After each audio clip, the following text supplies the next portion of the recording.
الرحمن السلام علیکم ناظرین، آپ دیکھ رہے ہیں سعدیہ عربک اکیڈمی اور ایک بہت ہی زیادہ دلچسپ بلکہ مختصر ویڈیو کے ساتھ ہم حاضر ہیں۔ آج آپ کو مختلف اوزار یہاں پہ بتا دیتے ہیں۔ یہ مختلف سبقوں میں یہ گزرے ہیں لیکن ان کو ایک جگہ میں نے کہا جمع کر دیں تاکہ یہ بھی ایک مکمل سبق بن جائے۔ کسی کو اگر ضرورت ہو تو بہت ہی مختصر یہ آپ سمجھیں کہ اوزار ہیں یا کچھ چیزیں استعمال کی، ان کو یہاں ہم ذکر کر دیتے ہیں۔ سب سے پہلے جی مجرفہ، یہ بیلچے کو کہتے ہیں، اور اس کے بعد ہے معول۔ معول پھاوڑ جو جس سے کھودا جاتا ہے، بیل وغیرہ ہوتی ہے اسے معول کہتے ہیں۔ منخل درانتی ہوتی ہے، اسے کہا جاتا ہے۔ اسی طریقے سے مقصال، یہ کھرپے کو کہتے ہیں۔ کھرپا جو ہے وہ مقصال ہوتا ہے۔ اور فاسن جو ہے یہ کلاڑے کو کہا جاتا ہے۔ مصفات، یہ چھنی جس سے آٹا چھنتے ہیں اسے مصفات کہتے ہیں۔ اور آپ دیکھ رہے ہیں جی کہ مطرقہ ہتھوڑے کو کہا جاتا ہے۔ اور میزان، ترازو کو کہتے ہیں میزان۔ اور اسی طریقے سے آپ آگے آ جائیں تو یہ لفظ ہے جی منشار۔ منشار آپ سنتے رہتے ہیں، یہ آری کو کہا جاتا ہے، آری جس سے کاٹا جاتا ہے۔ اور اسی طریقے سے جی یہ مأخذ لفظ ہے، اور یہ کہا جاتا ہے اس کو جو جہاں پہ سوئچ آپ ساکٹ جسے کہتے ہیں، ساکٹ کو میخز کہتے ہیں، سوئچ لگاتے ہیں۔ سوئچ چونکہ قابض ہوتا ہے اور یہ میخز ہے۔ اور زمبرک یہ لفظ ہے، زمبرک یہ سپرنگ جو ہوتا ہے، سپرنگ اسے زمبرک کہا جاتا ہے، سپرنگ جسے کہتے ہیں آپ۔ اور اسی طریقے سے یہ ایک لفظ ہے جی زردیہ۔ زردیہ ہم نے آپ کو کسی اور ویڈیو میں بھی بتایا ہوگا۔ پلاس کو جو ہے یہ زردیہ کہا جاتا ہے، پلاس جس سے چیز پکڑی جاتی ہے۔ اور آگے آپ آ جائیں تو یہ لفظ جی مشعل، ٹارچ کو کہتے ہیں۔ مشعل کہربائی آپ کہہ سکتے ہیں، ٹارچ اسے مشعل، چونکہ شعلے سے ہے تو مشعل مطلب اس کو ٹارچ کو کہتے ہیں۔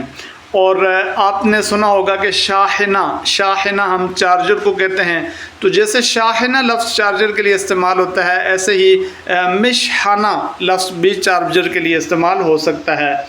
مشحنہ چارجر کو کہتے ہیں۔ مبرد جو ہے یہ کاٹنے والی چیز کو کہتے ہیں، اس کا اطلاق آپ ناخن کٹر جو ہے اس پر بھی کر سکتے ہیں۔ مبرد ہر کاٹنے والی جو چیز ہوتا ہے اسے آپ مبرد کہہ سکتے ہیں۔ اور اسی طریقے سے ہے جی مفتاح۔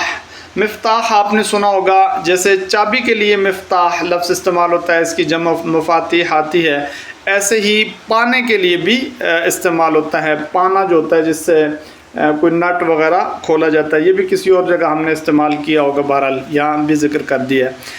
مفک، اور آگے ایک اور لفظ بھی آ رہا ہے اس کے لیے، پیچ کس جو ہوتا ہے اسے مفک کہتے ہیں۔ مفک کا مطلب ہے پیچ کس، جس سے پیچ وغیرہ کاٹا جاتا ہے، یعنی کہ ٹھیک کیا جاتا ہے یا کھولا جاتا ہے جو بھی۔ اور مثقاب لفظ ہوگا، یہ مثقب بھی آپ کہہ سکتے ہیں، یہ برما ہوتا ہے جس سے آپ کیا کرتے ہیں جی سوراخ کرتے ہیں۔ ڈرل بھی اسے کہہ سکتے ہیں، برما جس سے سوراخ کیا جاتا ہے، چونکہ ثقب سوراخ کو کہتے ہیں۔ تو جیسے مفک پیچکس کو کہتے ہیں، ایسے ہی بریمہ بھی پیچکس کو کہا جاتا ہے۔ اور یہ آگے لفظ آ رہا ہے مسیحہ، یہ میم کے کسرہ کے ساتھ نہیں ہے، یہ یعنی کھرنڈی جسے کہتے ہیں، کھرنڈی کرنڈی جو ہوتی ہے اسے مسیحہ آپ کہہ سکتے ہیں۔ اور اسی طریقے سے یہ لفظ ہے جی منفخ۔ منفخ جو ہے پھونکنے کو کہتے ہیں، یعنی جس کوئی آلہ جس سے آپ کسی چیز میں ہوا پھونکتے ہیں، پھونکنے کے لیے منفخ لفظ استعمال ہوتا ہے، پھونکنے کے لیے، پھونکنی یعنی منفخ۔ اور متک آپ کو کسی اور جگہ بھی ہم نے اس کا ذکر کیا ہے، تکہ چونکہ ازار کو کہا جاتا ہے، ازار بند کو تکہ کہتے ہیں، تو متک ازار کش یعنی جس سے ناڑا ڈالا جاتا ہے اسے متک کہتے ہیں۔ تکہ چونکہ اس کو ازار بند کو کہتے ہیں، تو اسی سے اگر اس میں آلہ جب لے کے آئیں گے ہم تو متک، متک کا مطلب ہوگا ازار کش یعنی جس سے ناڑا وغیرہ ڈالا جاتا ہے۔ اور اسی طریقے سے آپ دیکھ رہے ہیں جی مقراض۔ مقراض جو ہے یہ کینچی کو کہا جاتا ہے، ایسے ہی مقص لفظ بھی کینچی کے لیے استعمال ہو سکتا ہے۔ اور دباسہ سٹیپلر کو کہا جاتا ہے۔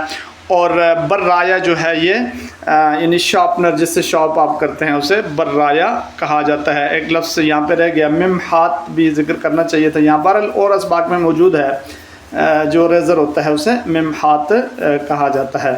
تو یہ چند الفاظ تھے، ان کو ہم نے الگ سے یہاں ذکر کر دیا تاکہ اوزار کے لیے آپ کو اگر کوئی ویڈیو دیکھنی ہو تو مختصر انداز میں اوزار یہاں آپ کو مل سکتے ہیں۔ اللہ رب العزت ہم سب کا حامی و ناصر ہو۔